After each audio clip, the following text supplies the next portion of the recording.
આજની પ્રેસ વાર્તામાં દરેક મીડિયા મિત્રોનું આજે અમે ખૂબ ખૂબ સ્વાગત કરીએ છીએ। આજે આપણે સૌ જાણીએ છીએ અને અમારું એવું સ્પષ્ટપણે માનવું છે કે વર્ષોથી ભારતીય જનતા પાર્ટી અને કોંગ્રેસ પાર્ટીએ ખેડૂતોને કરદાના નામે લૂંટ્યા છે। આજે ખેડૂતોને લૂંટ્યા સિવાય ભારતીય જનતા પાર્ટી અત્યાર સુધી કંઈ કર્યું નથી। ત્યારે આવા સમયે આમ આદમી પાર્ટી જેવી એક પાર્ટી આવે છે અને જે ખેડૂતોનો અવાજ બને છે। ખેડૂતો જે કરદાના નામે લૂંટાતા હતા ત્યારે ખેડૂતો સામે અને ખેડૂતો માટે આજે લડવાનું કામ કોઈએ કર્યું હોય તો એ આમ આદમી પાર્ટી હતી। આમ આદમી પાર્ટી ખેડૂતો માટે લડી અને અંતે ભારતીય જનતા પાર્ટી એવો પરિપત્ર બહાર પાડવો પડ્યો કે આજે કરદો બંધ કરવામાં આવે।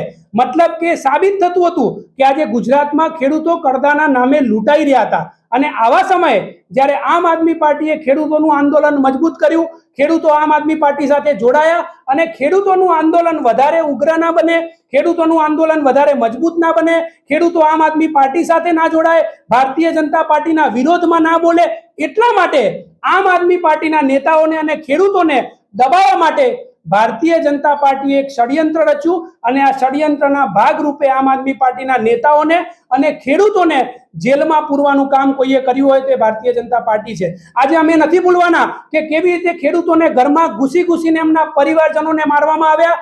આજે મહિલાઓને અને વૃદ્ધોને પણ ભારતીય જનતા પાર્ટીના ઈશારે પોલીસે જે માર્યા છે એ ગુજરાતના ઇતિહાસમાં ક્યારે ખેડૂતો પણ નહીં ભૂલે, આમ આદમી પાર્ટી પણ નહીં ભૂલે અને ગુજરાતની જનતા પણ નહીં ભૂલે।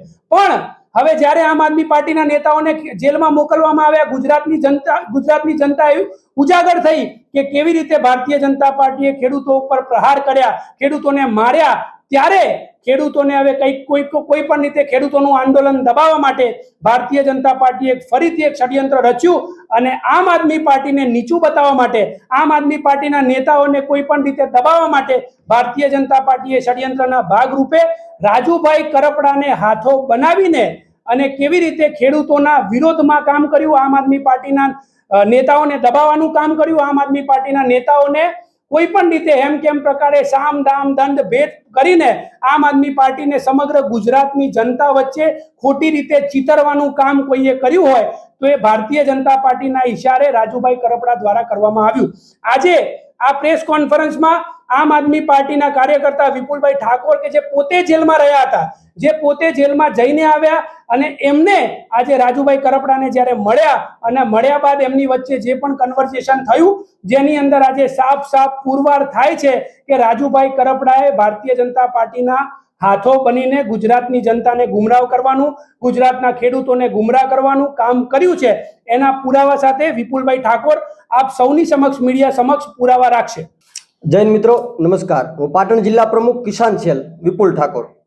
તો હું આપની સમક્ષ એ વસ્તુ રજૂ કરવા માટે આવ્યો છું કે જે રાજુ કરપડાને જોઈ અને હું આમ આદમી પાર્ટીમાં જોડાયો હતો, જે રાજુ કરપડા સિંહની જેમ ડણક કરી અને આખા ગુજરાતમાં ખેડૂતો માટે બોલતા હતા, લડતા હતા, અમે જેને હીરો માનતા હતા, એ સિંહને આજે ભારતીય જનતા પાર્ટીએ ખોટા કેસોમાં અને એમના જે જૂના કેસો હતા એની ધમકી આપી અને ભારતીય જનતા પાર્ટીમાં જોડવાનું નક્કી કર્યું છે।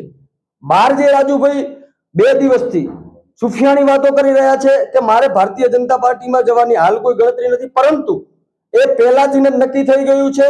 હર્ષભાઈ સંઘવી, અમિતભાઈ શાહ, આવું એમના મુખેથી મારી જોડે સ્પષ્ટ, હું પાછળ ગાડીમાં બેઠો છું, રાજુભાઈ આગળ બેઠા છે, સ્પષ્ટ એમના મોઢેથી બોલી રહ્યા છે કે એમના દ્વારા બાંયધરી ધરી દેવામાં આવી છે, ત્યાંથી હર્ષભાઈને કહેવામાં આવ્યું છે આપણી ટીમની સમગ્ર જવાબદારી લીધેલી છે, આપણે સૌએ ત્યાં જવાનું છે અને થોડા સમય પછી જવાનું છે।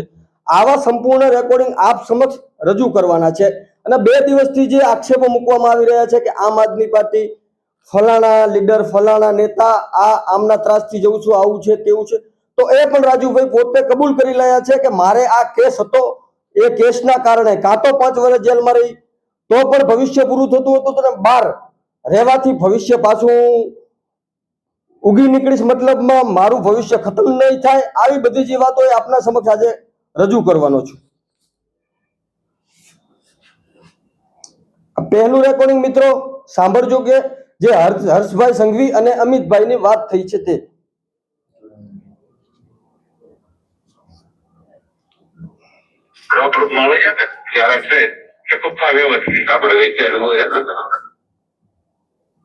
પેકેટમાં આપતા વ્યવસ્થિત અમિતભાઈ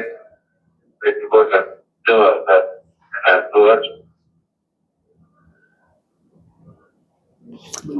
આપણે વિચાર્યું હોય ઈ હર્ષભાઈ અને અમિતભાઈ સ્પષ્ટ નામ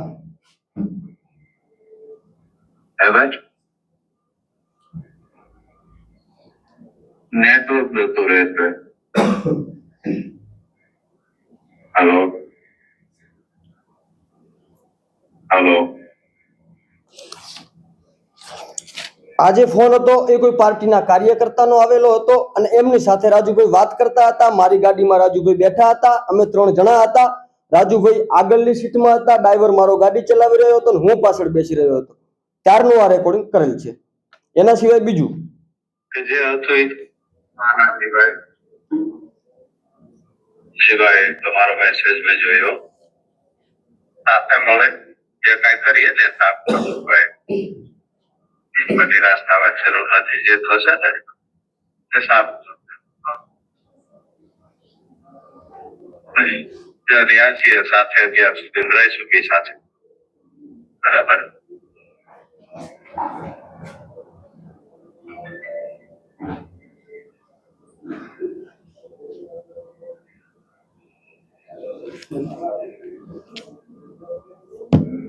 વાંધો ને પણ કઈક નિર્ણય જે લેશો ક્યાંય હારે તો હતો ને કે રાજુભાઈ ની ભેગા ઉભા છે.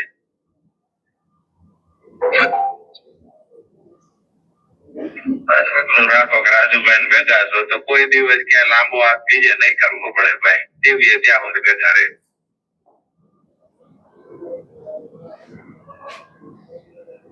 કોઈ દી નહીં કરવું પડે ભાઈ. એથી હવાયું થશે. જેથી હવાઈ થશે એમાં એવું થતું નથી ભાઈ. તો બધી ચર્ચાઓ રીચેબલ થઈ શકે. આજે બધા ભાઈ દાદા તેમાં શાંતિ તો ઉત્સાહ સાથે કે રીતે વિરુચિના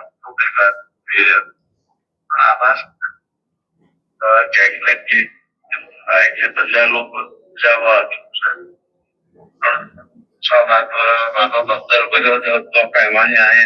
બસ પૂરું થઈ જતું. અને એ બધું આપણા જૂના ઓલા એના કરતા અમે એમને તમારી ટીમને તમે કઈ રીતે સાચવી દેવાનું પ્રોજેક્ટ બધું તમે જો એ કરવાનું છે. જો તમે નહીં પાડો તો ભક્તિ બધું નુકસાન ભાજપ તમે એટલે કાતો તમે કાતો આપણને જયારે હું અંદર જવાનું વિચાર્યું હોય અંદર જવી તોય પૂરું વાંચી જાય. એના કરતા બહાર રહીશું તો બધું ઉભું કરી લઈશું. બહાર રહીશું એટલે આચવી લઈશું. બહાર રહીશું તો વાના માતા થશે. સમય ને ઓળખી જે છે તે ભાઈ સાથે રહેજો અને વ્યવસ્થિત હતા એથી ખવાયા કરશું. બિલકુલ ભાઈ. રેડી રેડી હતા એથી ખવાયા કરશું ભાઈ. આપણે 4-5 દિવસમાં રૂબરૂ જ મળીએ છીએ. બરાબર છે.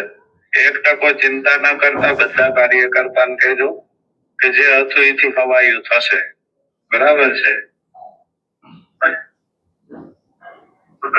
વ્યવસ્થિત રીતે બધું ગોઠવા છે. ખેડૂતોને કામ થતા એથી 1.5 ગણી વધારે સ્પીડ થી કામ થશે ભાઈ. બરાબર. ભલે ભાઈ. હા ભાઈ.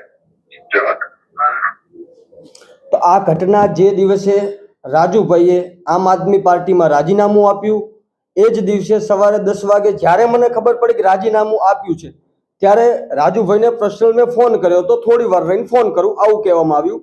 પછી જે મેં જોઈન કરેલા મારા કાર્યકર્તાઓ એમના ફોન મારામાં ચાલુ થઈ ગયા કે વિપુલભાઈ તમે અમને જોડ્યા છે, આજે રાજુ કરપડા પાર્ટી છોડે છે, આપણે પણ છોડીએ.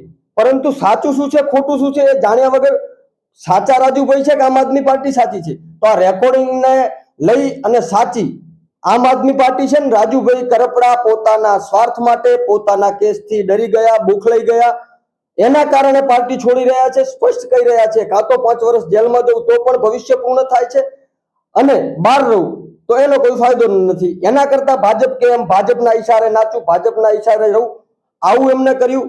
એના કારણે અમારે આ રેકોર્ડિંગ કરવું પડ્યું અને આપની સમક્ષ સાચું કોણ છે અને ખોટું કોણ છે એ સમગ્ર ગુજરાતના ખેડૂતો સમક્ષ મૂકવું પડ્યું, અને આમ આદમી પાર્ટીના નીડર કાર્યકર્તાઓની સમક્ષ આજે આ પુરાવા મૂકવા પડ્યા છે.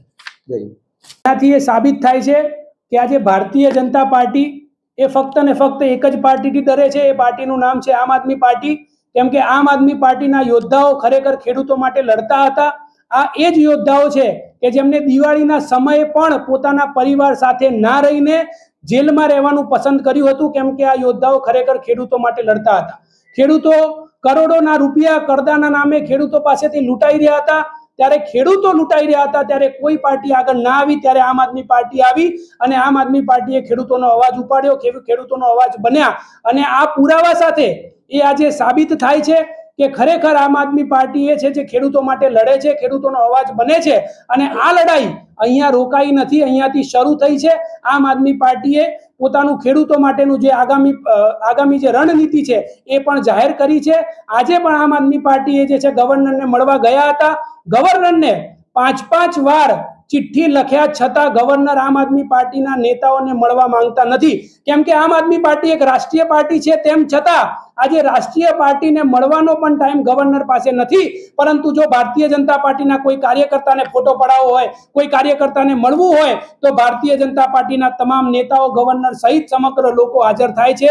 પરંતુ આજે આમ આદમી પાર્ટી ફરીથી ગવર્નર સમક્ષ જઈ હતી અને 6ઠ્ઠી વાર આમ આદમી પાર્ટીએ રજૂઆત કરી હતી કે ખેડૂતોના મુદ્દે આમ આદમી પાર્ટીએ તમને મળવું છે. ત્યારે આજે આમ આદમી પાર્ટી આ મીડિયાના માધ્યમથી રજૂઆત કરે છે, સમગ્ર ગુજરાતની જનતાને અને ખેડૂતોને પણ કહે છે કે આજે ખેડૂતો માટે લડવા માટે આમ આદમી પાર્ટીના નેતાઓને હજી પણ જેટલી વાર જેલમાં જવું પડે તો અમે જેલમાં જવા તૈયાર છીએ. પરંતુ અમે ડરવાના નથી, ઝૂકવાના નથી અને લડવાના છીએ. આ જ આમ આદમી પાર્ટીને ખતમ કરવા માટે ભારતીય જનતા પાર્ટીના નેતાઓ હાથ ધોઈને આમ આદમી પાર્ટીના નેતાઓ પાછળ પડ્યા છે.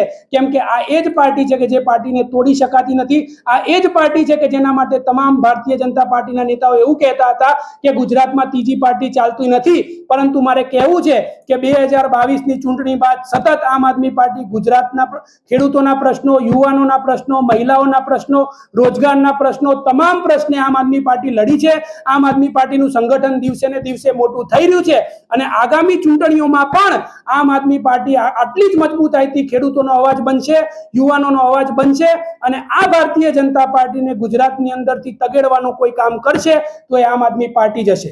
જય જય ગરવી ગુજરાત. જય હિન્દ. વૈષ્ણવજન તો તેને કહીએ જે પીડ પરા